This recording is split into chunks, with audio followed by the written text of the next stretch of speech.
يتجه نادي برشلونة الإسباني لكرة القدم إلى البحث عن حارس مرمى جديد للتعاقد معه في فترة الانتقالات الشتوية المقبلة، بعد إصابة الألماني أندري تينشتينغر الذي يعاني من ألم في الظهر قد تفرض عليه إجراء عملية جراحية.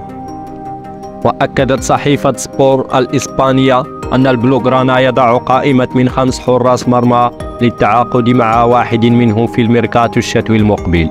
بينهم الدولي المغربي ياسين بونو حامي عرين الهلال السعودي رغم الصعوبة المهمة. فأوضحت أنه سيكون من الصعب أن يعتمد برشلونة خلال هذه الفترة على إناكي بينا وحارس آخر من الفريق الرديف، ما يفتح الباب أمام التعاقد مع حارس مرمى جديد رغم الأزمة المالية التي يمر منها الفريق.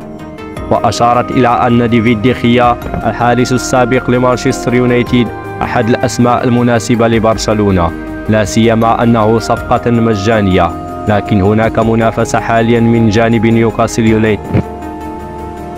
إضافة إلى أرون رامسديل حارس أرسنال، علما أن ميكيل أرتيتا يرفض رحيله. كما يضع برشلونة كاسبر شمايكل في دائرة اهتمامه للتعاقد معه، خاصة وأنه من الأسماء التي تحظى بثقة كبيرة من مسؤولي الفريق،